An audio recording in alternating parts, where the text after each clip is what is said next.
নির্বাচন নির্বাচন নির্বাচন নির্বাচন জিকির করতেছে। নির্বাচনের চাইতেও অধিক গুরুত্বপূর্ণ বিষয় হচ্ছে দুটো। একটা হচ্ছে এই রাষ্ট্রকে সংস্কার করতে হবে, 2 নাম্বার পূর্বের অপরাধীদেরকে বিচার করতে হবে। 56,000 বর্গ মাইলের বাংলাদেশ, ডক্টর ইউনূস এখন যে দায়িত্বে বসে আছে, লোকটাকে নানান দিক থেকে আপনার আমার অপছন্দ হতেই পারে, হওয়াটাই স্বাভাবিক। দুনিয়াতে কোনো মানুষকে কারো সম্পূর্ণ ভালো লাগবে না, লাগতেও পারে না, কারণ দুনিয়াতে একমাত্র মুহাম্মাদুর রাসূলুল্লাহ ছাড়া পরিপূর্ণ কেউ নাই। সবার মধ্যেই ভুল ত্রুটি খামতি কমতি কিছু আছে। তবে এই মুহূর্তে আমরা যেটা দেখছি, এই মুহূর্তে বাংলাদেশের জন্য ডক্টর ইউনূসের চাইতে যোগ্য ব্যক্তি আমি আর দেখছি না। আপনারা জানেন কিনা জানি না, ডক্টর ইউনূস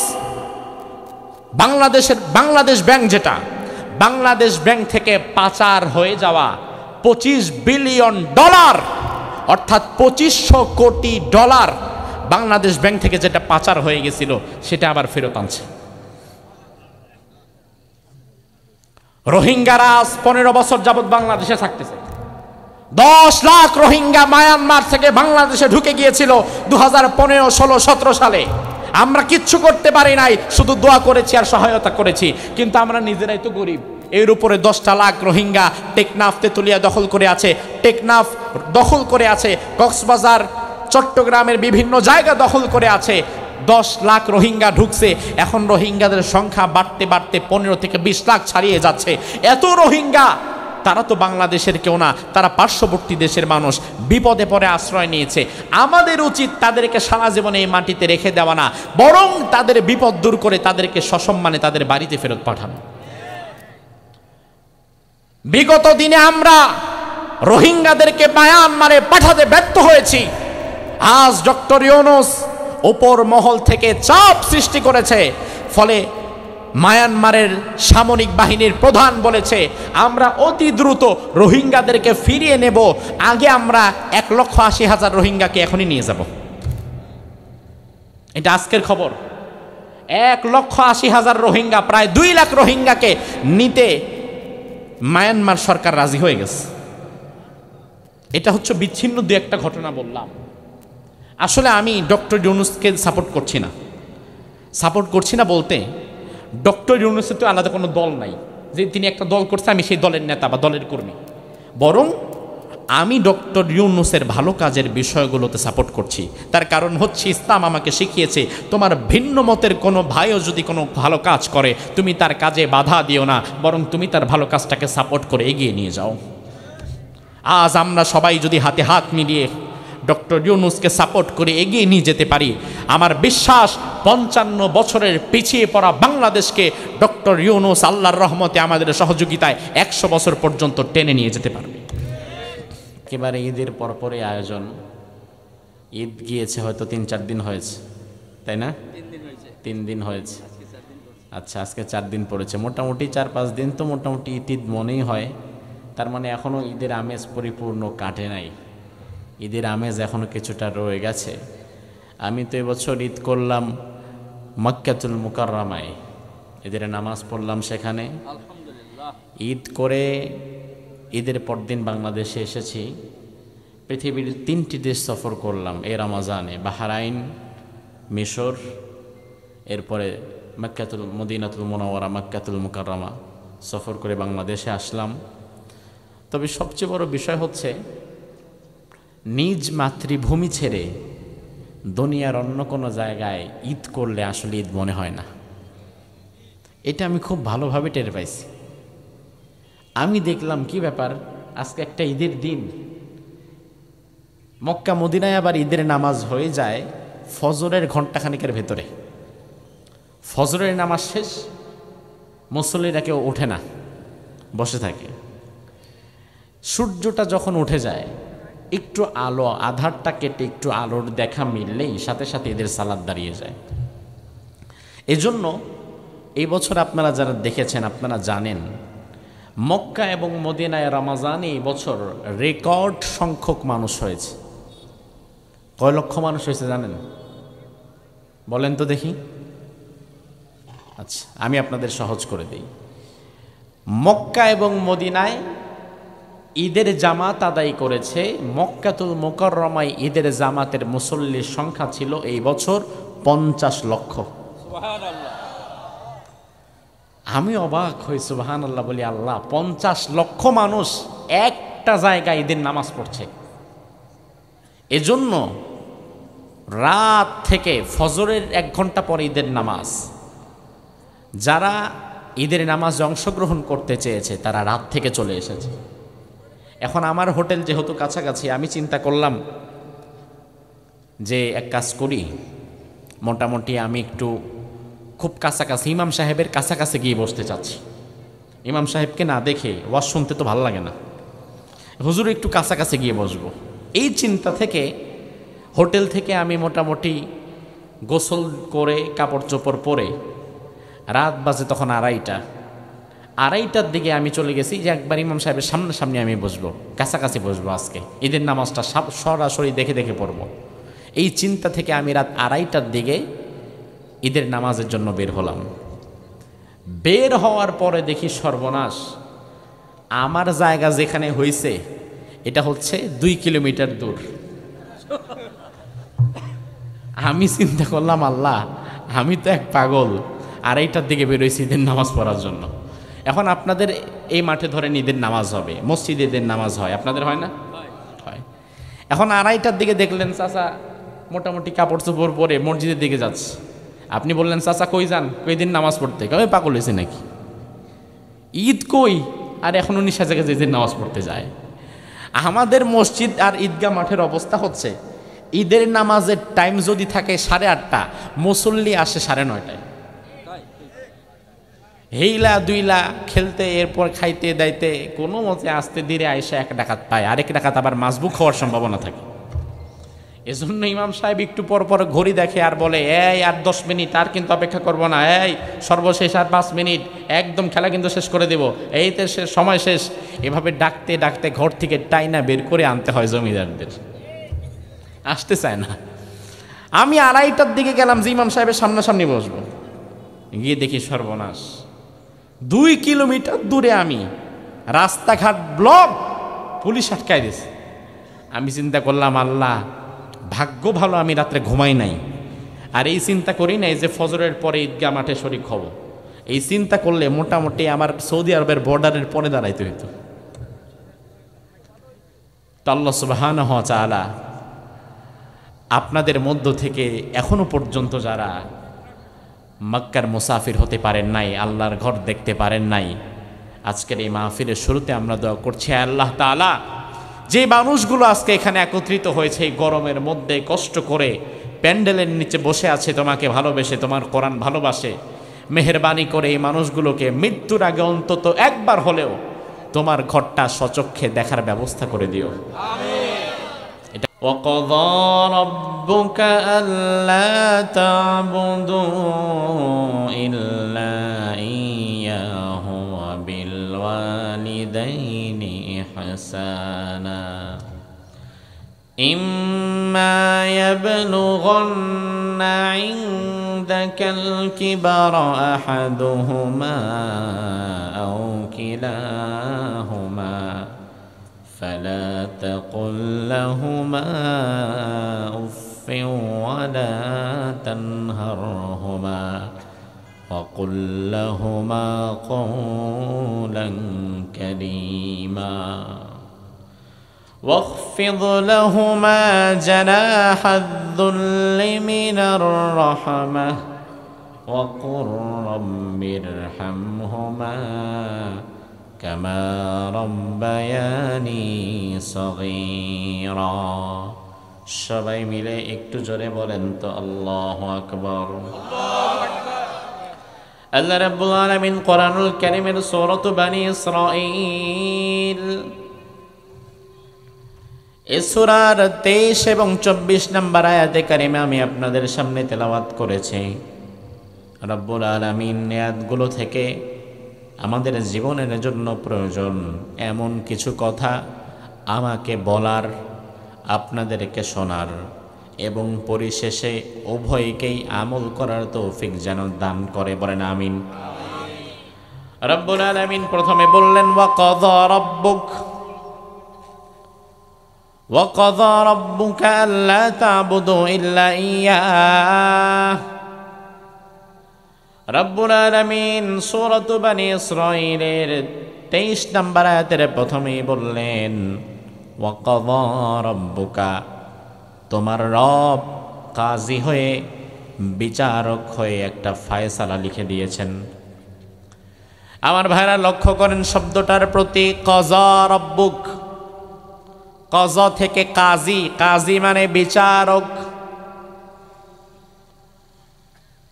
যারা বিচারক হয় তাদেরকে বলা হয় কাজী। যদিও আমাদের দেশে যারা বিয়া পড়ায় এদেরকে কয় কাজী, আসলে যারা বিবাহ পড়ায় এদেরকে যে কোন দুঃখে কাজী বলে আমি জানি না। মূলত ইসলামী পরিভাষায় কাজী হচ্ছে যিনি রাষ্ট্রের প্রধান বিচারপতি হবেন, তাকে বলা হয় কাজী। আল্লাহ বলছেন ওয়া কাযা রাব্বুক, তোমার রব ফয়সালা করেছে, রায় লিখে দিয়েছে। আমার ভাইরা, তাহলে আমরা বুঝতে পারলাম রায় লিখে দিয়েছে, ফয়সালা করে দিয়েছে মানে শব্দটার ওজন কিন্তু কম নয়। সাধারণভাবে একটা আদেশ দেওয়া আর বিচারক হয়ে ফয়সালা দেওয়া, রায় দেওয়া, দুইটা কি এক বিষয়? আমার ভাইরা ভালো করে বোঝেন, কোরআনে কিন্তু অনেক জায়গায় আল্লাহ বলেছেন ওয়াকালা রব্বুক, মানে তোমার রব বলেছেন। এখানে বলতে পারতেন তোমার রব বলেছেন, কিন্তু এখানে আল্লাহ ওয়াকালা রব্বুক, তোমার রব বলেছেন এই কথা না বলে বললেন ওয়াকাযা রব্বুক, তোমার রব রায় লিখে দিয়েছেন, ফয়সালা করে দিয়েছেন, বিচারক হয়ে একটা রায় লিখেছেন। দুনিয়াতে আমাদেরকে আমাদের মা বাবা ওস্তাদ মুরব্বী অনেক সময় আদেশ করে, কথা বলে, মুরব্বীদের কথা, মুরব্বীদের আদেশ অনেক সময় আমরা অমান্য করি। তাই বলে মুরব্বীরা কিন্তু আমাদেরকে ফাঁসি দিতে পারে না, জেল দিতে পারে না। আপনার মা আপনাকে আদেশ করলো বাজান যাও, বাজারে যাও, 10 টাকার কাঁচামরিচ নিয়ে আসো। মা আদেশ করেছে, আপনি বাজারে যান নাই। বাবা আপনারে বলল বাবারে দুপুরবেলায় আমার দোকানে বস আধা ঘন্টা, আমি একটু ভাতটা খাই আসি। বাবা আদেশ করলো, আপনি বাবার আদেশটাও মানেন নাই। মায়ের আদেশ অমান্য করেছেন, বাবার আদেশ অমান্য করেছেন।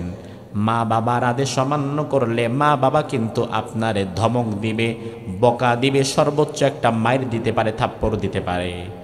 কিন্তু মা বাবার আদেশ অমান্য করার কারণে মা বাবা কিন্তু আপনারে জেলের মধ্যে ঢুকায় দিতে পারে না। কথা বলেন, পারে? আপনি স্কুলে গিয়েছেন, স্কুলের স্যার আপনাকে বাড়ির কাজ দিয়েছে, কলেজে পড়েন, ইউনিভার্সিটিতে পড়েন, আপনাকে অ্যাসাইনমেন্ট করতে দিয়েছে, হাতের লেখা দিয়েছে, মাদ্রাসায় পড়েন, পরবর্তী দিনের পড়া দিয়েছে। আপনি পরবর্তী দিনের পড়া লেখাটা সুন্দরভাবে না করে ক্লাসে গেলেন পরের দিন, শিক্ষক আপনারে বলবে কেন করো নাই। জবাব যদি দিতে না পারেন তাইলে হাতে বাড়ি দিবে, পেছনে বাড়ি দিবে, কান ধরে দাঁড় করায় রাখবে। কিন্তু শিক্ষকের আদেশ অমান্য করার কারণে দুনিয়ার কোনো শিক্ষক আপনারে ফাঁসি দিতে পারবে না, এই অধিকার তার নাই। তাই না আমার ভাইরা, বিষয়টা দেখেন, দুনিয়াতে সবার আদেশ অমান্য করলে জেল হয় না, ফাঁসি হয় না। কিন্তু ভাই আমার, আপনি কোনো একটা মামলায় জড়িয়ে গিয়েছেন, টাকা পয়সা জনিত সমস্যা, জায়গা জমি নিয়ে কিংবা রাজনৈতিক কোনো মামলা, যে কোনো ধরনের একটা মামলায় ঢুকে গেছেন, তখন কিন্তু আপনার এই মামলার বিচারটা আপনার মা বাবা শিক্ষক করবে না। এই মামলার বিচারটা করার জন্য আপনাকে কোর্টে যাওয়া লাগবে।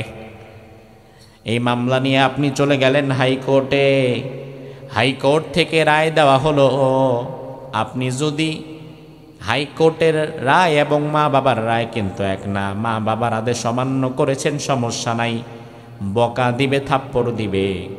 কিন্তু আপনি যদি কোনো মামলা নিয়ে হাইকোর্টে যান, হাইকোর্টের বিচারক আপনার যদি কোনো আদেশ দেয়, ওই আদেশটা মানতে আপনি বাধ্য। ওই আদেশ যদি না মানেন আপনার জেল হবে অথবা ফাঁসি হয়ে যাবে। এবার হাইকোর্টের কোনো বিচার আপনার ভালো লাগলো না, না হাইকোর্টের এই বিচার আমার ভালো লাগে নাই। আপনার যদি পয়সা থাকে, আপনি পয়সা দিয়ে আপনার মামলাটা হাইকোর্ট থেকে বের করে আরো বড় কোর্ট আছে বাংলাদেশে, দেশে নাম হচ্ছে সুপ্রিম কোর্ট। আপনার মামলাটা হাইকোর্ট থেকে আপনি কিন্তু সুপ্রিম কোর্টে ট্রান্সফার করতে পারবেন। সুপ্রিম কোর্ট থেকে যখন আপনার নামে কোনো রায় দেওয়া হবে, এরপরে কিন্তু আর এই কথা বলার সুযোগ নাই যে এই রায়টা আমার ভালো লাগে না। কারণ সুপ্রিম কোর্টের রায়ের পরে বাংলাদেশে আর কোনো বিচার হওয়ার সুযোগ নাই। সুপ্রিম কোর্ট যে রায় দিবে বাংলাদেশের নাগরিক হিসাবে সেটা মানতে আপনি বাধ্য। আর সুপ্রিম কোর্টের কোনো রায় যদি আপনি না মানেন, আদালত অবমাননার দায়ে আরেকটা নতুন মামলা খাওয়া লাগবে তখন। আমার ভাইরা, তাহলে একবার বসে থাকলে জবাব দেন, হাইকোর্টের বিচারকের রায় বড়, সুপ্রিম কোর্টের বিচারকের রায় বড়, নাকি শেষ বিচারকের রায় বড়? শেষ বিচারকের নামটা জানো কি? জোরে বলেন। দুনিয়াতে হাইকোর্টের বিচারকের বিচার ভুল হওয়ার সম্ভাবনা আছে না নাই? সুপ্রিম কোর্টে যেই লোকটা বসে বসে বিচার করে, হতে পারে সে মহাজ্ঞানী, অনেক জ্ঞানী, অনেক বড় পণ্ডিত, কিন্তু তার বিচারের মধ্যেও ভুল হওয়ার সম্ভাবনা আছে না নাই? কিন্তু আমার আল্লাহ যদি কোনো বিচারে একবার কলম ধরে, আল্লাহর বিচারের মধ্যে কোনো ভুল আছে কি? আমার ভাইরা দেখেন, দুনিয়ার বিচারকরা টাকা পয়সা খায় অনেক সময় বিচারকে উল্টায় দেয়, এমন দৃশ্য আছে না নাই?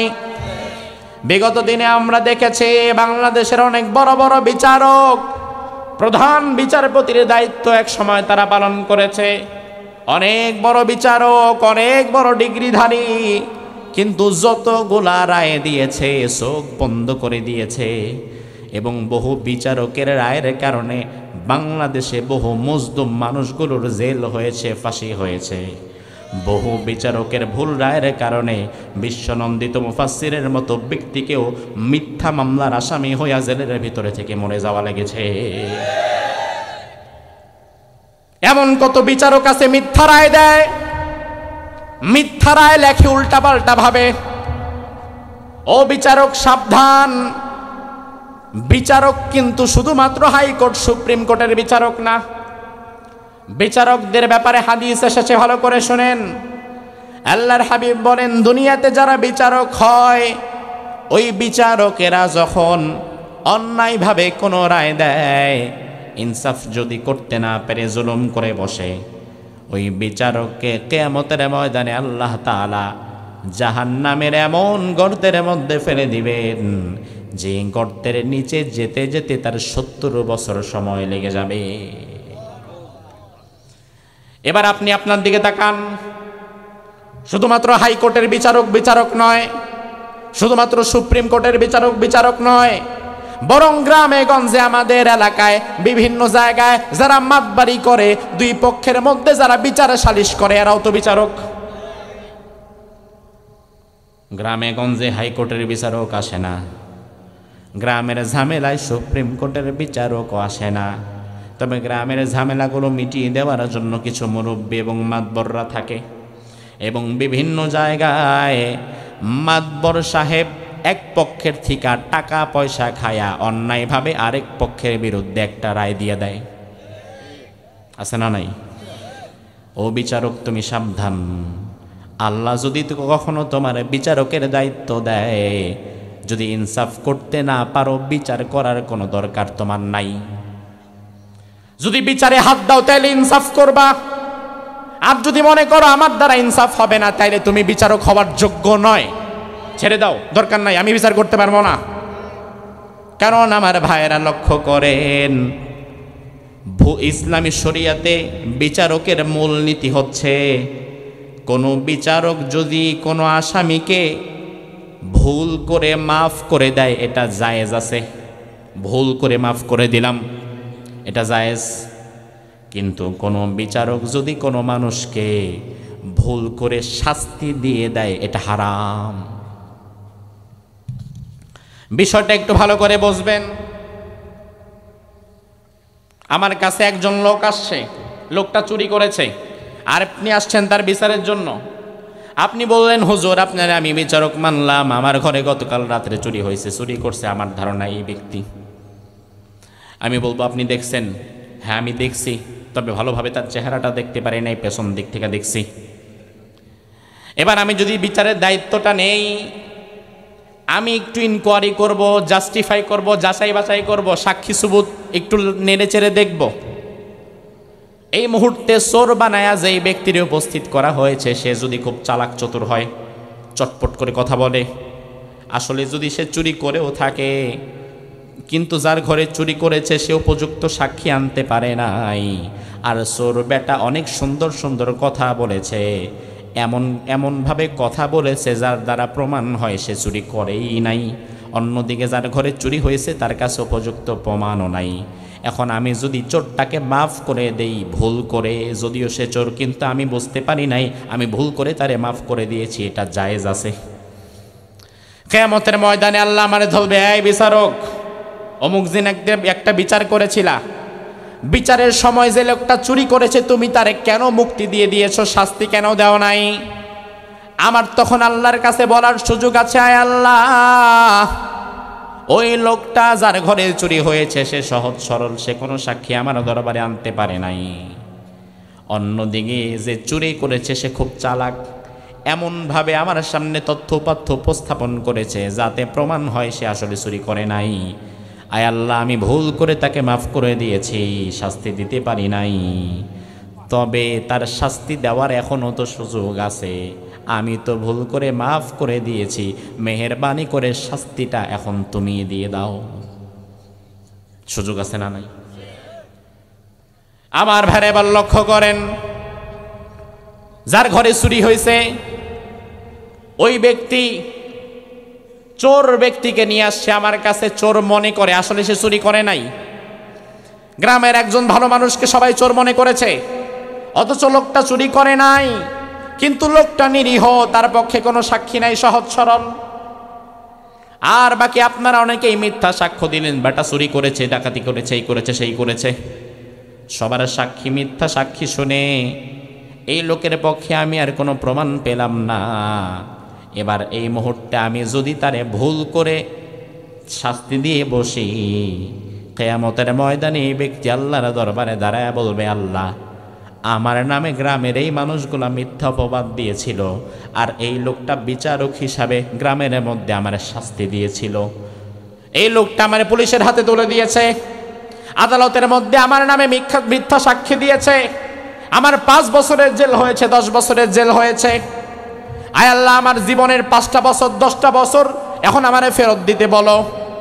আল্লাহ যদি এবার আমারে বলে, কিরে বেটা, ভুল সাক্ষী নিয়ে ভুল বিচার কেন করলা, তার জীবনের 10টা বছর ফেরত দাও, ওই মুহূর্তে কিন্তু 10টা বছর ফেরত দেওয়া তো দূরের কথা, বাঁচার মতো কোনো জায়গা তো আমার নিজেরই নাই। এজন্য আমার ভালো করে বোঝেন, বিচারকের দায়িত্ব যদি কখনো পালন করেন তাহলে অবশ্যই আপনাকে ইনসাফ করা লাগবে। যদি ইনসাফ করতে না পারেন, সঠিক বিচার করতে না পারেন, তাহলে এই দায়িত্ব ছেড়ে দেন। তার কারণ হচ্ছে দুনিয়ার বিচারকদের বিচার শেষ নয়, দুনিয়ার বিচারকদের বিচারের পরে পরকালে সব চাইতে বড় ট্রাইব্যুনাল যিনি গঠন করবেন তিনি কে? সে আল্লাহ বলছেন, গোলাম, আমি আল্লাহ তাআলা বিচারক হিসাবে রায় লিখে দিয়েছি, আমার পক্ষ থেকে ফয়সালা হয়ে গিয়েছে চূড়ান্তভাবে, 2টো রায় আমি তোমাদের জন্য লিখিত আকারে পাঠিয়ে দিলাম। সুবহানাল্লাহ। জোরে ভালো করে বুঝে থাকলে জবাব দেন, রায় দিয়ে দিয়েছেন কে? ফয়সালা লিখে দিয়েছেন কে? কয়টা? জোরে, আরো জোরে। এখন কোন 2টা ফয়সালা আল্লাহ রায় হিসাবে লিখে দিয়েছেন, এ 2টো ফয়সালা জেনে এরপরে আজকে আমরা বাড়ি যাব ইনশাআল্লাহ। 1 নাম্বার, আল্লাহ রাব্বুল আলামিন বলে, বান্দা আমি রায় দিয়ে দিয়েছি, ফয়সালা করে দিয়েছি, আল্লাহ তা'বুদু ইল্লা ইয়া, আমি আল্লাহর ইবাদত ছাড়া জীবনে কখনো কোনোদিন অন্য কারো ইবাদত করা যাবে না, আমি আল্লাহর গোলামি ছাড়া জীবনে কখনো কোনোদিন অন্য কারো গোলামি করা যাবে না। তাহলে আমার ভাইয়েরা জবাব দেন, আমরা গোলামি করছি কার? আমরা গোলাম কার? আমাদের মালিককে। আর আমাদের পরিচয় আমরা আল্লাহর। জোরে কোন, আমরা আল্লাহর। ও ভাই, আমার আল্লাহর গোলাম পরিচয় দিতে আপনার লজ্জা লাগে কেন? আল্লাহর গোলাম পরিচয় দিতে লজ্জা পাচ্ছেন কেন? আল্লাহ যদি শুধু একবার আপনি বলেছেন আমি আল্লাহর গোলাম, আল্লাহ যদি বলে যাহ তোর কথার মধ্যে আমি টিক চিহ্ন দিয়ে দিলাম, তাহলে আপনার আর চিন্তার কোনো কারণ নাই, কারণ আল্লাহ তার গোলামকে কখনো জাহান্নামে ঢুকাবে না।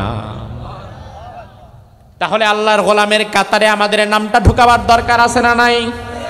দুনিয়ার সবাইকে আল্লাহ আল্লাহর গোলামের খাতায় জায়গা দিবে না। তবে আমরা যদি আল্লাহর গোলাম হতে চাই আমাদেরকে কিছু কাজ করা লাগবে। তাহলে আমার ভাইরা জবাব দেন, আমাদের পরিচয় আমাদের মালিককে, আর আমরা গোলাম কার? এখন আমরা যারা আছি আমরা কি মালিক নাকি গোলাম? আমাদের একজন কি আছে? মালিক আছে, আল্লাহ। তবে আমরা কেউ আমাদের মালিক নই। এমন কি আমি নিজে আমার 3.5 হাত বডিটার মালিকও না। আপনি কবেন হুজুর এটা কেমন কথা, 3.5 হাত বডির মালিক আবার অন্য কেউ নাকি? আমি বলবো, আরে ভাই 3.5 হাত বডিটা আমাদের কাছে আমানত, মালিকানা আল্লাহর।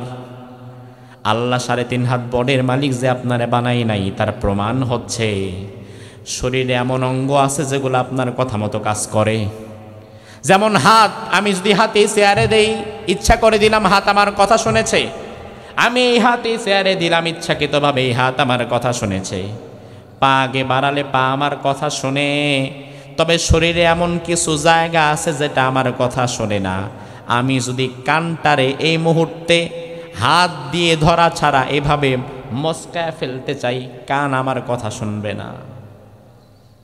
এই মুহূর্তে আমি যদি চেষ্টা করি আমি আমার নাকটাকে ডানে বামে নাড়াবো, মাথা যেমন ঘোরাই আমি আমার নাকটাকেও ঘোরাবো, নাক আমার কথা শোনে না, নাকটাকে আঙ্গুল দিয়ে নাড়ানো লাগে। কান আমার কথা শোনে না, কানকে হাত দিয়ে ডলা দেওয়া লাগে, নাড়ানো লাগে। নাক আমার কথা শোনে না, নাককে আঙ্গুল দিয়ে নড়ানো লাগে, ডলা দেওয়া লাগে। আল্লাহ বোঝায় দিছে, বান্দা তুই তো তোর 3.5 হাত বডির গোলাম, তুই তো তোর 3.5 হাত বডির মালিকও না। কিছু অঙ্গ প্রত্যঙ্গ সুবিধার জন্য তোর কথা শোনে, বাকিগুলা আমার কথা শোনে। কিন্তু কিয়ামতের ময়দানে একটাও তোর কথা শুনবে না, বরং পায়ের পাতা থেকে মাথার চুল পর্যন্ত তখন সবগুলা আমি আল্লাহ যা বলবো সেই সাক্ষীটাই দিবে। তাইলে আমরা আমাদের নিজেদের মালিকও না, আমাদের মালিক আল্লাহ, আমরা সেই আল্লাহর গোলাম। ও ভাই আমার দেখেন, গোলাম মানে আব্দুন শব্দের অর্থ হচ্ছে গোলাম। গোলাম মানে বান্দা, দাস, চাকর। তাহলে আমরা যে আল্লাহর চাকর, আল্লাহর বান্দা, আল্লাহর গোলাম, আল্লাহর দাস, এই পরিচয় কি আমরা লজ্জিত না গর্বিত? আমি আমার জন্য মনে করি এটা সর্বশ্রেষ্ঠ পরিচয়। কারণ দুনিয়াতে এমপি, মন্ত্রী, প্রেসিডেন্ট, উপদেষ্টা, সরকার যাই হন না কেন, 3.5 হাত মাটির মধ্যে অন্য কোনো পরিচয়ে যাওয়া যাবে না। 3.5 হাত মাটি একটি পরিচয়ই আপনারে নিবে, সেটা আপনি আল্লাহর গোলাম। অন্য কোনো পরিচয় সেখানে যাওয়া যাবে না। এবার আমরা যদি আল্লাহর গোলাম হই, আমাদের মালিক যদি আল্লাহ হয়, ও ভাই আমার, মালিকের আদেশ মানা ফরজ, সুন্নত না নফল? দেখি আপনার কি মনে হয়, মালিকের আদেশ মানা কি? না মানলে চাকরি থাকে নাকি? আপনি কোনো একটা কোম্পানিতে চাকরি নিয়েছেন, আপনি মোল্লাহাটের একটা স্কুলে চাকরি করছেন, একটা প্রতিষ্ঠানে, একটা মাদ্রাসায়, কোনো একটা সরকারি অফিসে চাকরি করছেন। সকাল 8টা থেকে আপনার কাজ শুরু হয়, বিকেল 5টা পর্যন্ত 9 ঘন্টা আপনার কাজ চলে। সকাল 8টা থেকে বিকাল 5টা পর্যন্ত চাকরি করছেন, বিনিময়ে অফিসের বস আপনারে মাস শেষে 10, 15, 20 হাজার টাকা দিবে। তার মানে হচ্ছে বিষয়টা 20,000 টাকার কাছে আপনি আপনার প্রতিদিনকার জীবনের 9টা ঘন্টা বিক্রি করে দিয়েছেন। ওই 9টা ঘন্টা আপনি আপনার নিজের মন মতো চলতে পারবেন না। বাসায় আইসা আপনি লুঙ্গি পরেন, গেঞ্জি পরেন, চাই তো গেঞ্জি খুইলা লুঙ্গি পইরা দৌড়াদৌড়ি করেন, কোনো সমস্যা নাই। কিন্তু অফিসের বস আপনার থেকে যেই 9 ঘন্টা কিনে নিয়েছে, এই 9 ঘন্টা লুঙ্গি গেঞ্জি পইরা বৈশা থাকতে পারবেন না, বরং অফিসের বস আপনারে যেভাবে দেখতে চাইবে আপনারে সেভাবে থাকা লাগবে। কথা কি ঠিক কিনা? তাইলে এই 9 ঘন্টা আমি আমার মন মতো চলতে পারবো না। বাসায় যখন আমি থাকি ছুটির দিনে, সকাল 10টার দিকে আমি ঘুমাইতে পারি, খাইতে পারি, বাইরে ঘুরতে পারি, মোবাইল চালাতে পারি। কিন্তু অফিসে যদি থাকি, অফিসের কাজের সময় ওয়ার্ক আওয়ারে সকাল 10টা-11টা বাজে, আমার মনটা চাচ্ছে একটু বাহির থেকে ঘুরে আসি, একটু ঘুমাই। অফিস আওয়ারে ওই সময়টা ঘুমাতে পারবেন না, বাহিরে যেতে পারবেন না, কারণ ওই সময়টা অফিসের কাজ করতে আপনি বাধ্য। এবার সকাল 10টা অফিসের সময়, আপনি অফিসের কাজে নাই, বাহির হয়ে হাঁটতেছেন, ঘুরতেছেন, অথচ অফিসে বৈশা অফিসের কাজ না করে মোবাইল চালাচ্ছেন, ঘুমাচ্ছেন। বস আপনারা একদিন যখন দেখবে একটা ধমক দিবে, এই কাজ করো ঠিক মতো। দ্বিতীয় দিন যদি আবার দেখে একই কাজ অফিস আওয়ারে ফাঁকি দিয়ে অন্য কাজ করতেছেন, তখন আরেকটা ধমক দিবে। 3 নাম্বার দিন যদি একই ভুল করতে দেখে, তাইলে চাকরিটা চলে যাওয়ার সম্ভাবনা আছে না নাই? তার মানে অফিসের বস আপনারে বোঝায় দিবে, বেটা যা, তোর মতো অবাধ্য চাকুরিজীবীকে আমার দরকার নাই, বরং তুই ছাড়াও আমার অন্যান্য কর্মচারী নেওয়ার সুযোগ আছে না নাই? আমার ভাইরা এবার ভালো করে বোঝেন, অফিসের বস আপনারে 20,000 টাকা বেতন দেয়, এজন্য আপনার জীবন থেকে প্রতিদিন 9টা ঘন্টা সে কিনে নেয়। ওই 9টা ঘন্টায় আপনি আপনার মতো চলতে পারবেন না, অফিসের বসের মন মতো চলা লাগবে। এবার আমার ভাইয়েরা জবাব দেন, আমরা যদি আল্লাহর গোলাম হই, তাহলে আমাদের সারা জীবনটা যিনি কিনে নিয়েছেন তিনি কে? আরো জোরে। আল্লাহ যদি আমার সারা জীবন কিনে নেয়, অফিসের বস তো 9 ঘন্টা কিনে নেওয়ার ফলে মাসে মাসে আমার 20,000 টাকা বেতন দেয়, আল্লাহ যে আমার সারা জীবনটা কিনে নিয়েছে, বিনিময়ে বুঝি আমার জন্য কিছু রাখে নাই? কি রাখছে? মাশাআল্লাহ, কি রেখেছে? আল্লাহ রাব্বুল আলামিন আমার সারা জীবনটা কিনে নিয়েছেন, বিনিময়ে আমার জন্য জান্নাত রেখেছেন। আর আল্লাহ তাআলা সারা জীবনটা আমার থেকে কিনে নিয়েছেন। এই সারা জীবনে আমার সব কাজগুলো হবে আল্লাহর দেখানো পথে, রাসূলের দেখানো পথে, আল্লাহর সন্তুষ্টির জন্য। আল্লাহর সন্তুষ্টির জন্য এখন আমি রাসূলের দেখানো পথে যতগুলো আমল করব, আল্লাহ তাআলা প্রত্যেকটা আমল ইবাদতের মধ্যে গণ্য করে নেবেন। সুবহানাল্লাহ। আমার ভাইরা এবার ভালো করে লক্ষ্য করে বোঝেন, অফিসের সেই কর্মচারী অফিস আওয়ারে অফিসের কাজ ফাঁকি দিয়া যদি ঘুমায়, মোবাইল চালায়, বাইরে গিয়া ঘুরে, তার চাকরি যেমন আর এই অফিসে থাকে না। আপনি যদি নিজেকে মুসলমান দাবি করেন, আল্লাহর বান্দা, আল্লাহর গোলাম দাবি করেন, দাবি করার পরে আল্লাহর হুকুম আহকামগুলো যদি আপনি দিনের পর দিন অমান্য করেন, 1 দিন 2 দিন 3 দিন, এরপরে আল্লাহ তাআলা আল্লাহর বান্দাদের কাতার থেকে আপনার মতো অবাধ্য গোলামের নামটাও কেটে দেয়। দরকার নাই তোর মতো গোলামের, তুই তো আমার কোনো গোলামি করিসই না। এজন্য আমাদেরকে আল্লাহর গোলাম হওয়া লাগবে, আল্লাহর ইবাদত করা লাগবে। ইবাদতের বাহিরে জীবনের একটা মুহূর্ত কাটানো যাবে না। জীবনের প্রত্যেকটা মুহূর্তে ইবাদত করতে হবে কার? আরো জোরে কোন? আমার ভাইরা লক্ষ্য করেন, জীবনের প্রতিটি মুহূর্তে কেন ইবাদত করা লাগবে? আপনাদেরকে যদি আমি বলি, ভাই ইবাদতের অর্থ কি, ইবাদত বলতে আপনি কি বোঝেন, তাহলে দেখবেন জবাবটা এক রকম না, কয়েক রকমের জবাব আসবে। যদি আমি একজনকে দাঁড় করাই, ভাই দাঁড়ান, ইবাদত বলতে আপনি কি বোঝেন, তাহলে একজন বলবে ইবাদত মানে নামাজ। আরেকজনকে যদি দাঁড় করাই, ভাই ইবাদত মানে কি, সে বলবে ইবাদত মানে রোজা। আরেকজন বলবে হজ, যাকাত, ভালো কাজ, মাহফিল। আমি বলবো, ভাই ভালো করে বোঝেন, শুধুমাত্র রোজার নাম ইবাদত নয়, নামাজের নামও ইবাদত নয়, এই যে মাহফিলে এসে বসে আছেন এটার নামও ইবাদত নয়। নামাজের নাম ইবাদত না, রোজার নাম ইবাদত নয়। তার কারণ হচ্ছে, নামাজ পড়া যদি ইবাদত হয়ে যেত, তাহলে আসরের পরে মাগরিবের ঠিক আগ মুহূর্তে এমন একটা সময় আছে, যেই সময়টাকে বলা হয় নিষিদ্ধ সময়। ওই সময়ে যে কোনো ধরনের নামাজ পড়া হারাম। তাহলে ইবাদত যদি নামাজি হতো, তাইলে মাগরিবের ঠিক আগ মুহূর্তের কয়েকটা মিনিট আবার হারাম সময় কেন? বরং নামাজের নাম যদি ইবাদত হতো, তাইলে তো সব সময় নামাজটা পড়াই যেত। আপনি যদি বলেন, হুজুর তাইলে রোজার নাম বুঝে ইবাদত, আমি বলবো না ভাই না। কারণ রোজার নাম যদি ইবাদত হতো, তাইলে ঈদের দিন রোজা রাখা হারাম কেন হয়? ঈদের দিন রোজা রাখলেও তো সব পাওয়া যেত, কিন্তু ঈদের দিন রোজা রাখলে সব তো হবেই না, উল্টা আরো হারামের গুনাহগার হবেন। তাইলে নামাজের নাম ইবাদত না, রোজার নাম ইবাদত না, হজ যাকাত আর মাহফিলে দান সদকা বা বসে থাকার নাম ইবাদত না। এবার আপনি যদি আমারে বলেন হুজুর আমি এক কথায় জানতে চাই ইবাদত কি? ইবাদত হচ্ছে তারকু মা হারামাল্লাহ ওয়া আদাউ মা ইফতারাদাল্লাহ। ইবাদত হচ্ছে আল্লাহ তাআলা আমাদেরকে যে বিষয়গুলোতে আদেশ করেছেন ওই সকল বিষয়গুলো মেনে চলা, এবং আল্লাহ যে বিষয়ে নিষেধ করেছেন ওই হারাম নিষেধ বিষয় থেকে বেঁচে থাকা, এটার নামে ইবাদত। আমার ভাইরা ভালো করে বোঝেন, উনি একজন মানুষ, আমিও একজন মানুষ।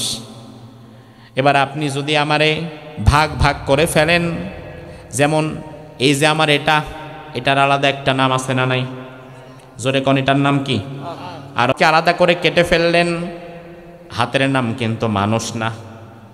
আপনি আমার পাকে কেটে ফেললেন, আলাদা করে দিলেন, পায়ের নাম মানুষ না। শুধুমাত্র চোখের নাম মানুষ না, শুধুমাত্র নাকের নাম আর কানের নাম আর ঠোঁটের নাম মানুষ নয়, এটার আলাদা আলাদা নাম আছে। হাত এটা মানুষের একটা অংশ, চোখ এটা মানুষের একটা অংশ, মাথা এটা মানুষের একটা অংশ। তাহলে সামগ্রিকভাবে মানুষ হবে তখন একেবারে পায়ের পাতা থেকে চুলের গোড়া পর্যন্ত একসাথে হবে যখন। কথা কি ঠিক কিনা? পায়ের পাতা থেকে চুলের গোড়া পর্যন্ত সবটাকে একত্রিত করলে হয় মানুষ। বাকি আলাদা আলাদা করলে এগুলা হাত পা চোখ কান মানুষ হয় না। ঠিক একইভাবে নামাজ রোজা হজ যাকাত এগুলা ইবাদত না, বরং এগুলা ইবাদতের এক একটা অংশ। নামাজ একটা অংশ, হজ একটা অংশ, রোজা একটা অংশ, যাকাত একটা অংশ।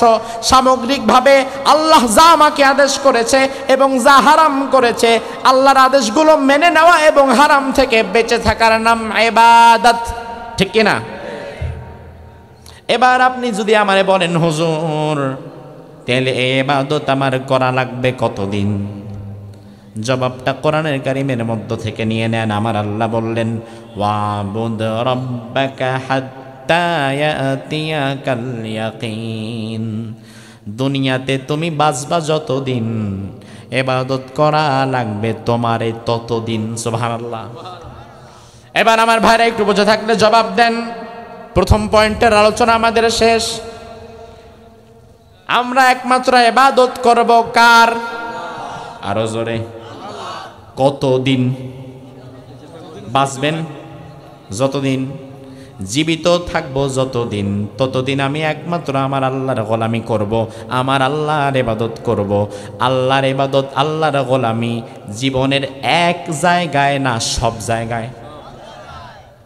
আপনি কি মনে করেন যেটা মনে হয় সেটাই বলেন, খুশি করার জন্য বলা দরকার নাই। আল্লাহর গোলামি কি জীবনের এক জায়গায় নাকি সব জায়গায়? মসজিদে, মসজিদে গোলামি কার? জোরে কন। মাঠে কার?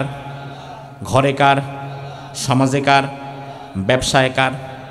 রাজনীতিতে কার? এবার আমার ভাইয়েরা লক্ষ্য করেন, বাংলাদেশের মানুষ মসজিদে আল্লাহর গোলামি করে ঠিক আছে, কিন্তু রাজনীতির মাঠে আল্লাহর গোলামি বাদ দিয়া শয়তানের গোলামির পেছনে থাকে।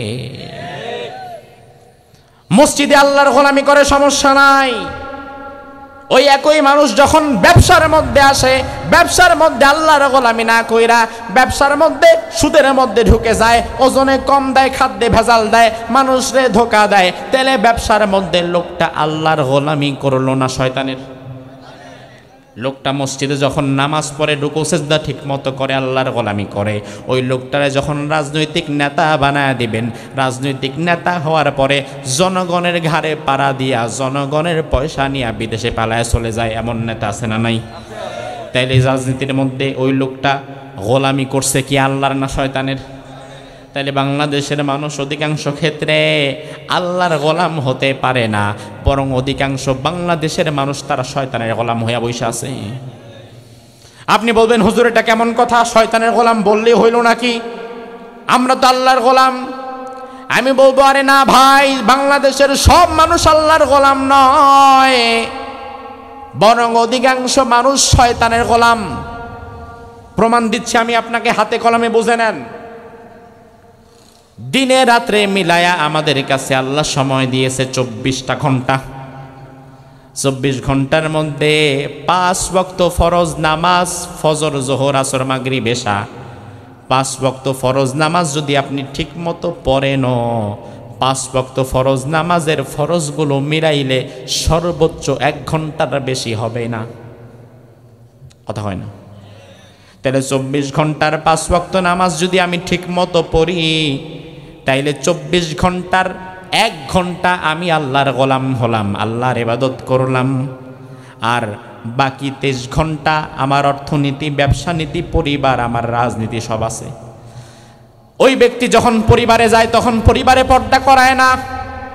ওই ব্যক্তি পরিবারে যখন ঢুকে স্ত্রী সন্তানকে পর্দা করায় না, বরং বড় ছেলে মেয়ে বউ বাচ্চা সবগুলা বইসা হিন্দি ছবি, ইংলিশ সিনেমা দেখে, এমন লোকও আছে না নাই? তাহলে পরিবারে যখন গেছে লোকটা আল্লাহর গোলাম হতে পারে নাই, শয়তানের গোলাম হয়ে গেছে।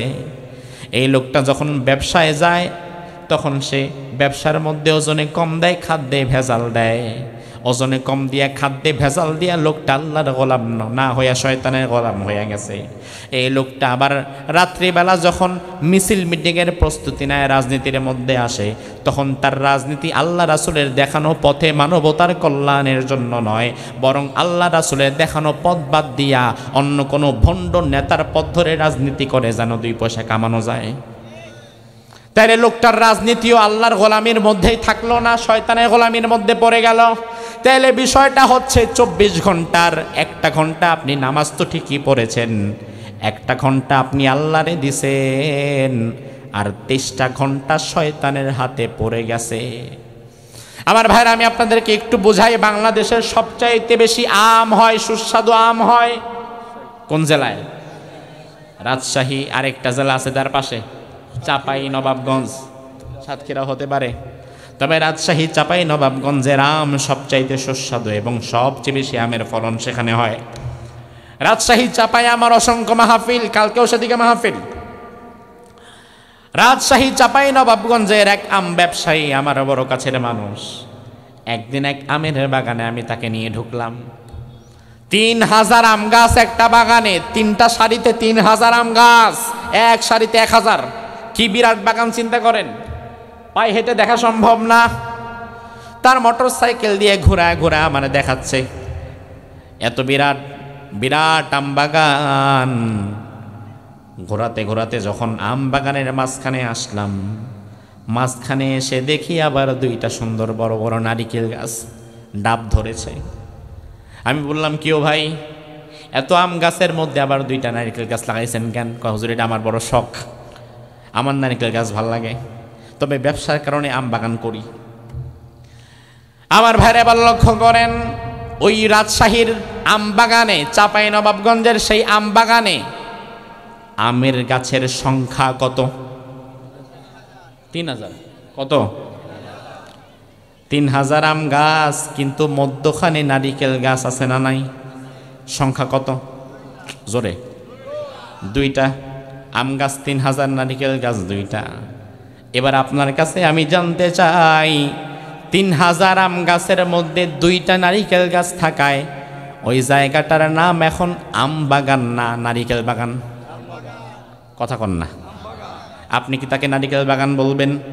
কিন্তু নারিকেল গাছও তো ভেতরে আছে, কিন্তু তবু বলবেন না, কারণ পরিমাণে কম। পরিমাণে যেটা বেশি হুকুম হবে সেটার উপরে।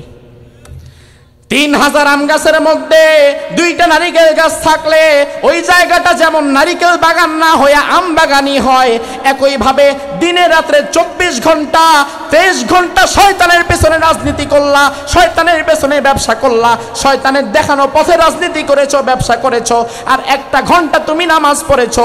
23 ঘন্টার 24 ঘন্টার 23 ঘন্টা শয়তানের পেছনে দৌড়ায়া 1 ঘন্টা নামাজ পড়া না, আল্লাহর গোলাম না, বরং শয়তানের গোলাম।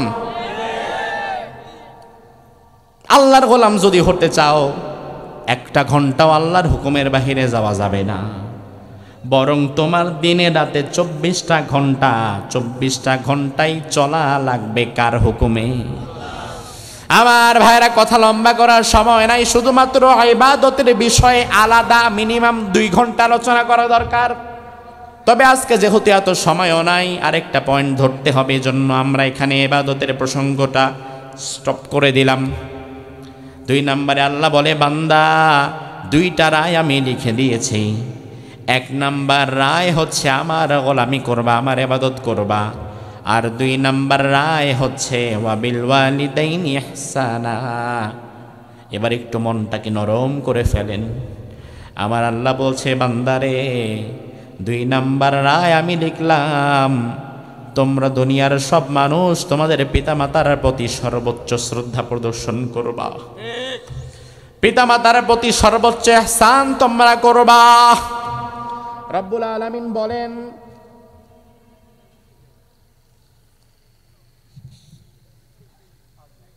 ইম্মা ইয়াবলুগান্না ইনদাকাল কিবার, তোমার মা বাবা 2 জনের একজন অথবা উভয়জন, আহাদুহুমা আও কিলাহুমা, একজন অথবা উভয়জন যদি বৃদ্ধা বয়সে উপনীত হয়ে যায়, মাও বুড়ি হয়ে গেছে, বাবু বুড়া হয়ে গেছে, ফালা তাকুল্লাহুমা উফ, কোনদিন তাদেরকে উফ শব্দটা বলবা না, ঝাড়ি দিবা না, ধমক দিবা না।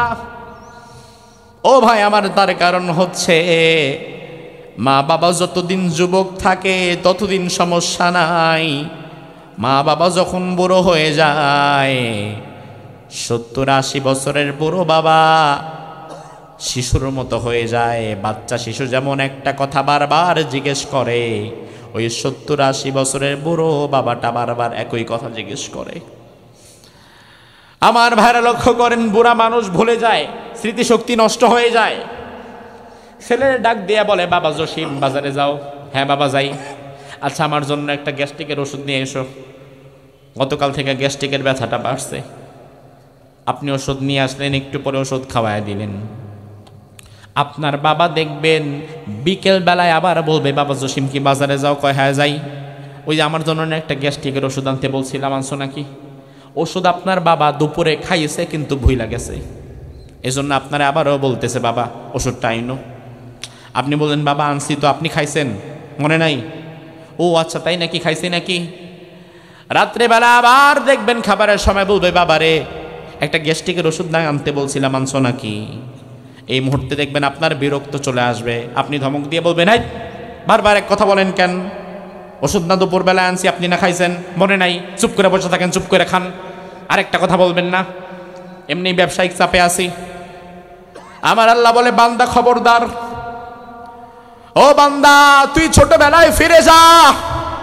তুই যখন ছোট ছিলি, তোর বাবার সাথে তুই যখন বাজারে যেতি, তোর বাবার কাঁধে বসে বাবারে বলতি, বাবা এটা কি? তোর বাবা বলবো, এটা লাইট, এটা বাতি। তুই একটু পরে আবারও বলতি, বাবা এটা কি? তোর বাবা আবারও বলতো, বাবা এটা লাইট, এটা বাতি। আবার বলতি, বাবা এটা কি? এইভাবে একই প্রশ্ন বাচ্চা বয়সে 4-5 বার তুই করেছিস। তোর বাবা তোরে থাপ্পড় দেয় নাই, জারি দেয় নাই, বকা দেয় নাই, বরং যতবার করেছিস তোর বাবা তোর কপালে চুমু দিয়ে উত্তরটা দিয়েছে। আজকে তুইও মনে কর তোর বাবা ওই সময়টাই ফিরে গিয়েছে।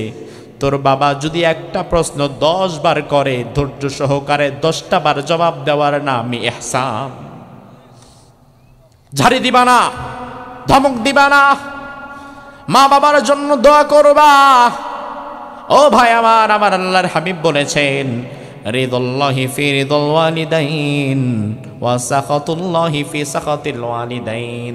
পিতামাতার সন্তুষ্টির মধ্যে আল্লাহর সন্তুষ্টি, আর পিতামাতার অসন্তুষ্টির মধ্যে আল্লাহর অসন্তুষ্টি। আল্লাহর হাবিব হাদিসের মধ্যে বলেন, নিমতু ফারাইতুনি ফিল জান্নাহ।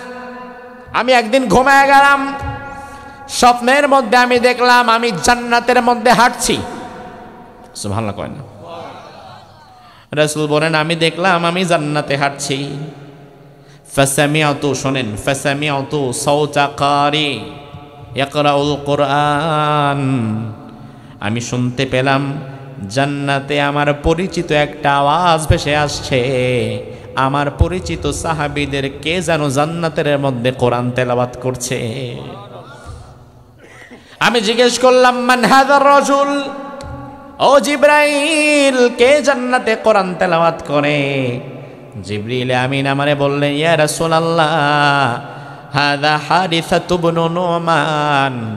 আপনার প্রিয় সাহাবী হারিসা আল্লাহর জান্নাতে কোরআনের কারি হয়ে গেছে। আল্লাহর হাবিব দুনিয়াতে ফিরে এলেন, আসার পরে বললেন, ও হারেসা, কি এমন আমল তুমি করো যে আমলের কারণে জান্নাতে আমি তোমার কোরআনের আওয়াজ শুনেছি? হারেসা বললেন, ইয়া রাসূলুল্লাহ, তেমন কোনো আমল আমি করতে পারি না। আমার আমল হচ্ছে আমি আমার বুড়া মা বাবার খেদমত করি। আল্লাহর হাবিব বললেন, ও হারেসা, এই আমলের কারণে আল্লাহ তাআলা তোমারে জান্নাতের কারি বানিয়ে দিয়েছেন। আল্লাহর হাবিব সাল্লাল্লাহু আলাইহি ওয়াসাল্লামকে দূর থেকে ভালোবেসেছেন, দেখার সৌভাগ্য হয় নাই। এমন এক ব্যক্তির নাম হচ্ছে ওয়াইজ আল করনি। যদি বাংলাদেশের মানুষ তার নামটা বিকৃত করে বলে ওয়াসকুরুনি, ওয়াসকুরুনি আসল নাম না, মূল নাম হচ্ছে ওয়াইজ। করনুন নামক শহরে ছিল তার বাড়ি, এজন্য তার নাম হয়ে গিয়েছে ওয়াইজ আল করনি। আমাদের বাংলাদেশে অনেক মিথ্যা জাল হাদিস প্রচলিত আছে। বাংলাদেশে এত মিথ্যা, এত জাল হাদিস, এত ফালতু ভুয়া কথা প্রচলিত দুনিয়ার অন্য কোনো দেশে আছে কিনা আমার জানা নাই। বাংলাদেশে এক সময় আমরা ওয়াজ মাহফিলে শুনতাম, ওয়াইজ আল করনি এমন একজন লোক ছিল, উহুদের ময়দানে যখন রাসূলের দাঁত ভেঙে গিয়েছে, ওয়াইজ আল করনি দূর থেকে রাসূলকে না দেখে রাসূলের ভালোবাসায় ওয়াইজ আল করনি রাসূলকে ভালোবেসে নিজের একটা একটা দাঁত তুলে ফেলেছে। এটা ভুয়া কথা, মিথ্যা কথা, এর কোনো ভিত্তি নাই। ওয়াইজ আল করনি নাকি প্রথমে একটা দুইটা দাঁত ভাঙছে, এরপরে আবার মনে করছে, কিরে কোনটা ভাঙছে আমি তো জানি না, তাহলে আমার দাঁতরাই খারাপ, কি সবগুলা ভেঙে ফেলাইছে? ও ভাই আমার, এই ভালোবাসার নাম ইসলাম নয়। রাসূলের দাঁত ভেঙে গেছে জিহাদ করতে গিয়া, আর তুমি যদি নিজে বৈশা বৈশা নিজের দাঁত ভাঙ্গো, এটার নাম ইসলাম না। বরং তুমিও যদি কখনো রাসূলের মতো অন্যায়ের প্রতিবাদ করতে গিয়া দাঁত ভাঙ্গা লাগে, সেটা হবে ইসলাম। ঘরের মধ্যে বৈশা তোমার দাঁত ভাঙতে বলছে কে? এটা মিথ্যা কথা। ওয়াইজ আল করনির নামে এটা বানানো কথা প্রচলিত আছে। ও ভাই আমার, ওয়াইজ আল করনি তিনি তার দাঁত ভাঙ্গেন নাই, তবে ওয়াইজ আল করনি যে রাসূলকে অনেক বেশি ভালোবাসতেন এটা অবশ্যই প্রমাণিত। ওয়াইজ আল করনি রাসূলের জামানায় ছিলেন, কিন্তু রাসূলের সাথে সরাসরি সাক্ষাতের সুযোগ তার হয় নাই, কারণ ওয়াইজ আল করনির ঘরে তার বৃদ্ধা মা অসুস্থ ছিল। মায়ের সেবা করার জন্য ঘর থেকে বের হয়ে সফর করে আর মদিনা পর্যন্ত আসতে পারেন নাই। তবে আল্লাহর হাবিব তার খবর জানতেন, আর ওয়াইজ আল করনিও মুসলমান হয়েছিলেন দূর থেকে। আল্লাহর হাবিব ইন্তেকালের পূর্বে ওমরকে ধরে বললেন, ওমর, একটা কথা গোপন তোমারে বলে দিয়ে যাই। আমার পরে, আবু বকরের পরে তুমি যখন খলিফাতুল মুসলিমিন হবা, এমন এক ব্যক্তি তার সন্ধান যদি তুমি কোনো দিন পাও, তুমি ওমর তার কাছে দোয়া চেয়ে নিবা। ওই লোকটার নাম হচ্ছে ওয়াইজ আল করনি। ওয়াইজ আল করনি হচ্ছে ওমর, ওয়াইজ আল করনি হচ্ছে এই জামানার একমাত্র মুস্তাজাবুদ দাওয়া। মুস্তাজাবুদ দাওয়া মানে হচ্ছে আল্লাহ তাকে এত বেশি গ্রহণ করেছেন, ওই ব্যক্তি যা দোয়া করে আল্লাহর সাথে সাথে তা কবুল করে নেয়। আরো জোরে কোন। রাসূল ওমরকে বলতেছেন, ওমর, তার সন্ধান পেলে তুমি তার জন্য তার কাছে দোয়া চাইবা। ওমরকে বলে রাসূল এই কথা। ওই দিন থেকে ওমর বলেন, আমি ওয়াইজ আল করনির জন্য পাগল হয়ে গেলাম, কবে তার সাক্ষাৎ পাবো, তার সন্ধান কবে পাবো, আমি তো তারে চিনি না। এজন্য প্রতিদিন সকালবেলায় ওমর ফারুক মদিনার দরজার সামনে দাঁড়িয়ে যেতেন। প্রধান ফটকের সামনে দাঁড়িয়ে নতুন কোন আগন্তুককে দেখলে ওমর ফারুক বলতেন, ভাই আপনার নাম কি ওয়াইজ আল করনি নাকি? বলতো, না, আমি তো ওয়াইজ আল করনি না। হঠাৎ একদিন ফজরের নামাজের পরে ওমর ফারুক হাঁটছেন, একজন ব্যক্তিকে দেখে বললেন, ভাই আপনার নাম কি ওয়াইজ আল করনি নাকি? ওই ব্যক্তি বলল, হ্যাঁ, আমার নাম হচ্ছে ওয়াইজ আল করনি। ওমর ফারুক এবার তাকে জড়ায় ধরলেন, জড়ায় ধরে বললেন, ভাই আমি কোনোদিন আপনারে দেখি নাই, আপনি আমারে দেখেন নাই, তবে আমি মুহাম্মাদুর রাসূলুল্লাহ সাল্লাল্লাহু আলাইহি ওয়াসাল্লামের কাছে আপনার কথা শুনেছি। আল্লাহ রাব্বুল আলামিন নাকি আপনাকে মুস্তাজাবুদ দাওয়া বানিয়ে দিয়েছেন, যা দোয়া করেন আল্লাহ নাকি সব কবুল করে নেয়। আপনি আমার জন্য দোয়া করেন, আল্লাহ জানো আমি ওমরকে আজকে মাফ করে দেয়। কি দোয়া! চিন্তা করতে পারেন কি দোয়া চাইছে। ওমর হচ্ছে ওই জামানার খলিফা, প্রেসিডেন্ট। ওমর ফারুক রাদিয়াল্লাহু আনহু প্রেসিডেন্ট হয়ে ওয়াইজাল করণীর কাছে ওমর ফারুক দোয়া চাচ্ছে, আপনি আল্লাহর দরবারে দোয়া করেন আল্লাহ যেন আমারে মাফ করে দেয়। আর আমাদের দেশের কোনো ক্ষমতাবান যদি ওয়াইজাল করণীরে পাইতো, খাওয়ায় দাওয়ায় হাদিয়া তোফা দিয়া কইতো, হুজুর একটু দোয়া করেন আল্লাহ যেন কিয়ামত পর্যন্ত ক্ষমতায় আমারই রেখা দেয়। ঠিক কিনা? যারা ক্ষমতায় বসে এরা সারা জীবন থাকতে চায়, আর যারা ক্ষমতায় নাই এরা যে কোনোভাবে আবার ক্ষমতায় যেতে চায়। এই তো দুনিয়া। ওমর ফারুক তিনি আমার দেশের রাজনীতিবিদদের মতো সারা জীবন ক্ষমতায় থাকতে চান নাই, বরং তিনি বললেন, ভাই একটু দোয়া করেন না আল্লাহ যেন আমার মাফ করে দেয়।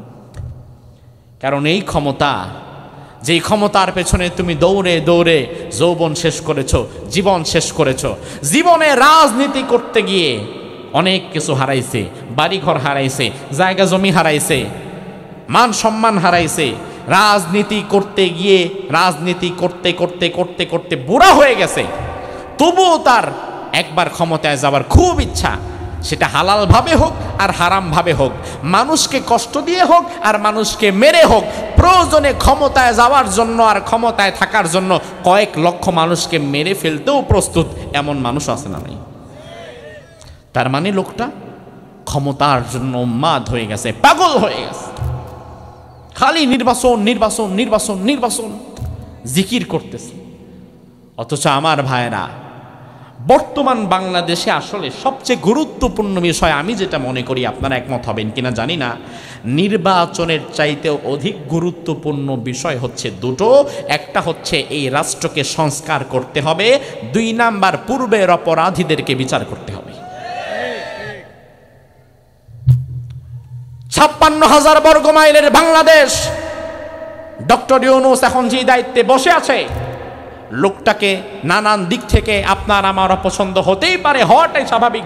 দুনিয়াতে কোনো মানুষকে কারো সম্পূর্ণ ভালো লাগবে না, লাগতেও পারে না, কারণ দুনিয়াতে একমাত্র মুহাম্মাদুর রাসূলুল্লাহ ছাড়া পরিপূর্ণ কেউ নাই। সবার মধ্যেই ভুল ত্রুটি খামতি কমতি কিছু আছে। তবে এই মুহূর্তে আমরা যেটা দেখছি, এই মুহূর্তে বাংলাদেশের জন্য ডক্টর ইউনূসের চাইতে যোগ্য ব্যক্তি আমি আর দেখছি না। আপনারা জানেন কিনা জানি না, ডক্টর ইউনূস বাংলাদেশ ব্যাংক, যেটা বাংলাদেশ ব্যাংক থেকে পাচার হয়ে যাওয়া $25 বিলিয়ন, অর্থাৎ 2500 কোটি ডলার বাংলাদেশ ব্যাংক থেকে যেটা পাচার হয়ে গেছিল সেটা আবার ফেরত আনছে। রোহিঙ্গারা 15 বছর যাবৎ বাংলাদেশে থাকতেছে। 10 লাখ রোহিঙ্গা মায়ানমার থেকে বাংলাদেশে ঢুকে গিয়েছিল 2015, 16, 17 সালে। আমরা কিচ্ছু করতে পারি নাই, শুধু দোয়া করেছি আর সহায়তা করেছি। কিন্তু আমরা নিজেরাই তো গরিব। এর উপরে 10টা লাখ রোহিঙ্গা টেকনাফ তেতুলিয়া দখল করে আছে, টেকনাফ দখল করে আছে, কক্সবাজার চট্টগ্রামের বিভিন্ন জায়গা দখল করে আছে। 10 লাখ রোহিঙ্গা ঢুকছে, এখন রোহিঙ্গাদের সংখ্যা বাড়তে বাড়তে 15 থেকে 20 লাখ ছাড়িয়ে যাচ্ছে। এত রোহিঙ্গা, তারা তো বাংলাদেশের কেউ না, তারা পার্শ্ববর্তী দেশের মানুষ, বিপদে পড়ে আশ্রয় নিয়েছে। আমাদের উচিত তাদেরকে সারা জীবনে এই মাটিতে রেখে দেওয়া না, বরং তাদের বিপদ দূর করে তাদেরকে সসম্মানে তাদের বাড়িতে ফেরত পাঠানো। বিগত দিনে আমরা রোহিঙ্গাদেরকে মায়ানমারে পাঠাতে ব্যর্থ হয়েছি। আজ ডক্টর ইউনূস উপর মহল থেকে চাপ সৃষ্টি করেছে, ফলে মায়ানমারের সামরিক বাহিনীর প্রধান বলেছে আমরা অতি দ্রুত রোহিঙ্গাদেরকে ফিরিয়ে নেব। আগে আমরা 1,80,000 রোহিঙ্গাকে এখনই নিয়ে যাব। এটা আজকের খবর। 1,80,000 রোহিঙ্গা, প্রায় 2 লাখ রোহিঙ্গাকে নিতে মায়ানমার সরকার রাজি হয়ে গেছে। এটা হচ্ছে বিচ্ছিন্ন 2-1টা ঘটনা বললাম। আসলে আমি ডক্টর ইউনূসকে সাপোর্ট করছি না বলতে, ডক্টর ইউনূসের তো আলাদা কোনো দল নাই যে তিনি একটা দল করছে আমি সেই দলের নেতা বা দলের কর্মী, বরং আমি ডক্টর ইউনূসের ভালো কাজের বিষয়গুলোতে সাপোর্ট করছি। তার কারণ হচ্ছে ইসলাম আমাকে শিখিয়েছে তোমার ভিন্ন মতের কোনো ভাইও যদি কোনো ভালো কাজ করে তুমি তার কাজে বাধা দিও না, বরং তুমি তার ভালো কাজটাকে সাপোর্ট করে এগিয়ে নিয়ে যাও। আজ আমরা সবাই যদি হাতে হাত মিলিয়ে ডক্টর ইউনূসকে সাপোর্ট করে এগিয়ে নিয়ে যেতে পারি, আমার বিশ্বাস 55 বছরের পিছিয়ে পড়া বাংলাদেশকে ডক্টর ইউনূস আল্লাহর রহমতে আমাদের সহযোগিতায় 100 বছর পর্যন্ত টেনে নিয়ে যেতে পারবে। এজন্য মানুষের ভালো কাজে সাপোর্ট দেওয়ার দরকার আছে না নাই? আমার ভাইরা লক্ষ্য করেন, ওমর ফারুক ক্ষমতায় যাওয়ার জন্য দোয়া চাইলেন না, ক্ষমতায় টিকে থাকার জন্য দোয়া চাইলেন না, বরং ওয়াইজ আল করণের কাছে ওমর ফারুক বললেন, ভাই আপনি একটু দোয়া করেন আল্লাহ যেন আমাদের জীবনের গুনাহ মাফ করে দেয়। আমার ভাইরা লক্ষ্য করেন, ওমর ফারুক এবার ওয়াইজ আল করণীকে বললেন, ও ভাই আমি আপনার কাছে জানতে চাই আল্লাহ তাআলা যে আপনাকে মুস্তাজাবুদ দাওয়া বানিয়েছেন কি কারণে বানিয়েছেন? ওয়াইজ আল করণী বলে, ভাই অন্য কোনো কারণে নয়, আমি তো রাসূলুল্লাহকেও দেখি নাই, তবে আমি আমার বৃদ্ধ বুড়িমার খেদমত অনেক বেশি করেছি। আমার মা মৃত্যুর আগে আল্লাহর দরবারে বলে গিয়েছে, আল্লাহ আমার ছেলেটা সারা জীবন পাগলের মতো আমার খেদমত করেছে, অন্য কোথাও যায় নাই, মেহেরবানি করে আমার ছেলেটারে তুমি এই জামানার শ্রেষ্ঠ মুস্তাজাবুদ দাওয়া বানিয়ে দাও।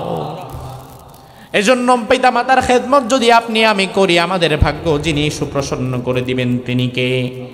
আল্লাহর হাবিব বলেন, সালাতু দাওয়াতিন মুস্তাজাবাতুন লা শাক্কা ফিহিন্না, তিন ব্যক্তির দোয়া কবুল হয় নিঃসন্দেহে, কোনো সন্দেহ নাই। এমন তিন ব্যক্তি আছে যাদের দোয়া আল্লাহ কখনো ফিরায় দেয় না, তাদের দোয়া করতে দেরি আল্লাহ কবুল করতে দেরি না। এমন তিন ব্যক্তি দুনিয়াতে মাজলুমের বদদোয়া, মাজলুমের উপরে যদি আপনি কোনো মানুষের উপরে জুলুম করেন, ওই মজলুম ব্যক্তি আল্লাহর দরবারে হাত তুলে যা দোয়া করবে আল্লাহ তা কবুল করে নেবেন। দুই নম্বরে আল্লাহর হাবিব বলেন, দাওয়াতুল ওয়ালিদাইন, পিতামাতার দোয়া সন্তানের জন্য। পিতামাতা যদি সন্তানের জন্য যা দোয়া করে, দোয়া হোক কিংবা বদদোয়া হোক, আল্লাহ সেটা গ্রহণ করে নিবে। আল্লাহর হাবিব বলে, তিন নাম্বার দাওয়াতুল মুসাফির, মুসাফিরের দোয়া। মুসাফির মানুষ যে ব্যক্তি সফর করে এসেছে, ওই ব্যক্তি যদি আল্লাহর দরবারে বাকিদের জন্য দোয়া করে, আল্লাহ তাআলা তার দোয়াটাও কবুল করে নেবে। আমি আজকে মুসাফির, এই মুহূর্তে আমি আপনাদের সবাইকে নিয়ে দোয়া করব, আল্লাহ যেন আমাদের দোয়াখানা কবুল করে নেয়, বলে আমিন। আল্লাহ রাব্বুল আলামিন সর্বশেষ বলছেন, ও বান্দারা আমার ইবাদত করবা, আমার ইবাদতের পর পরে পিতামাতার প্রতি ইহসান করবা। আর পিতামাতা যখন দুনিয়াতে থাকবে না, তারা যখন বুড়ো হয়ে যাবে, বুড়ি হয়ে যাবে, বৃদ্ধ বৃদ্ধা হয়ে যাবে, তখন তুমি সবসময় আমি আল্লাহর দরবারে হাত তুলে বলবা, রব্বিরহামহুমা কামা রাব্বায়ানি সাগীরা। দোয়াটা কি আপনারা পারেন? কথা না পারেন? তাহলে একটা বার আমার সাথে চিৎকার দিয়ে পড়তে পারবেন? পারবেন? পারবেন? একটু দোয়া করেন, রব্বিরহামহুমা কামা রাব্বায়ানি সাগীরা। আল্লাহ তাআলা আমার মা বাবা ছোট্ট অবস্থায় আমার প্রতি আমার মা বাবা যেভাবে রহম করেছে, রহমতের চাদর দিয়ে আমার জড়িয়ে রেখেছে, আল্লাহ তাআলা মেহেরবানি করে আমার কলিজার টুকরা মা বাবাকেও তুমি তোমার রহমতের চাদর দিয়ে ঢেকে নাও, বলেন আমিন। আরো জোরে বলেন আমিন। এজন্য আমার ভাইয়েরা, ইবাদত করতে হবে একমাত্র কার? আরো জোরে কোন? আল্লাহর ইবাদত যারা করে আল্লাহ তাআলা দুনিয়া আখিরাতে তাদের ভাগ্য খুলে দেয়। দুই নাম্বার, আল্লাহর ইবাদতের পরপরই পিতামাতার প্রতি ইহসান করার দরকার আছে না নাই? আমরা যেন আমাদের জীবনে আল্লাহ সুবহানাহু ওয়া তাআলা কর্তৃক এ দুটো বিষয়কে মেনে চলতে পারি। আল্লাহ তাআলা তৌফিক দান করুক, বলি আমিন।